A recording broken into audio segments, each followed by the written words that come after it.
This presentation will be an abbreviated presentation of takeaways from my section 1 video on spaghetti wrist as a patient perspective.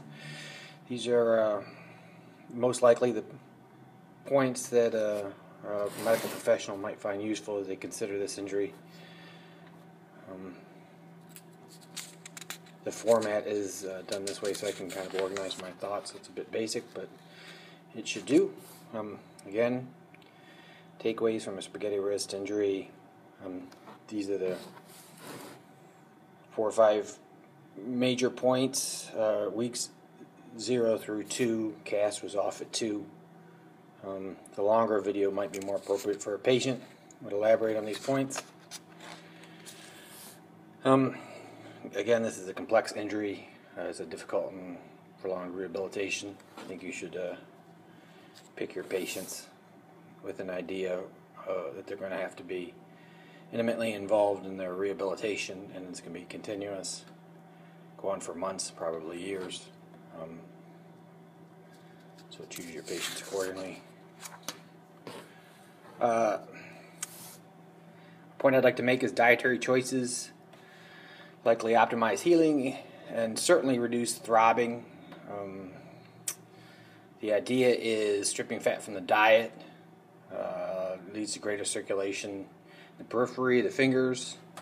A poor choice to eat a fat-heavy foodstuff like fries, which is what I did in my case, increased throbbing, dialing the fat back all the way, and then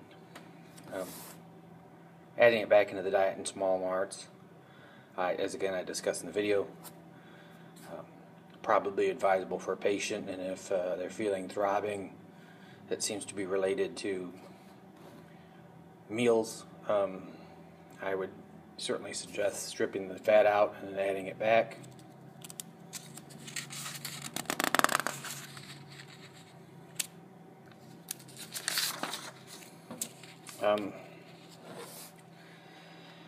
Another point that a patient may mention or should be considered is elevation. Again, fluid transfer from the amputated or almost amputated part back to the body. Gravity seems to be the mechanism for moving fluid and aiding circulation. Elevation is what's going to increase the effect of gravity. Fluid flow through the hand and back to the arm. It's not optional, it's mandatory.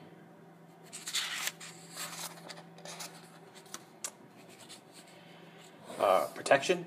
The assumption is that anybody dealing with this type of injury will be familiar with basic protection, but one facet of protection is the fact that if a patient stops quickly, momentum will be transferred through the cast to the repair.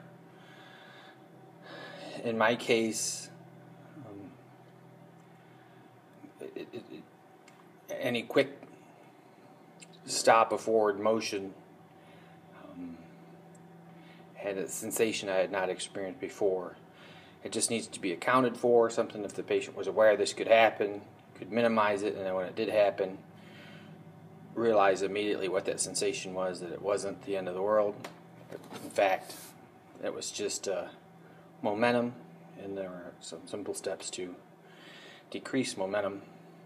So again, as the grade of injury approaches amputation, is what I would guess, changes in momentum may increasingly be transferred through the cast to the repair. It's unsettling, but manageable simply by slowing down. And then this section I'll read real fast. Psychological stabilization. According to the literature, if I was looking for just a real quick reference in the literature, I would try page 52, median and ulnar nerve injuries, prognosis and predictors for clinical outcome. And the authors are listed there. Post-traumatic stress, PTSD, appears in as many as 60% of patients. Necessary therapy, early mobilization protocol likely add to discomfort and stress. Therefore, psychological counseling advisable in period prior to physical therapy. Neuroplastic changes according to literature. Again, here's just a quick article somebody could look at. Nervous system reorganization following injury. It's a bit dated, but the first paragraph or two will give you the point. The general scientific consensus seems to be that central nervous system changes occur when peripheral nerves are transected, and optimally that nerve healing and cortical remapping occur simultaneously, albeit slowly.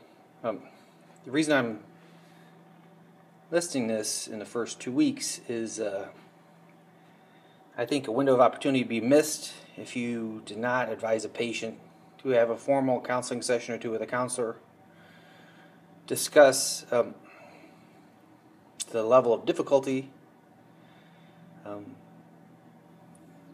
that this injury was going to present to them, and coping strategies for dealing with the things that will follow from an injury such as this. And post-traumatic stress, they say, appears in as many as 60% of patients. It certainly was my experience. It almost seemed unavoidable, in that if you actively mobilize a painful injury,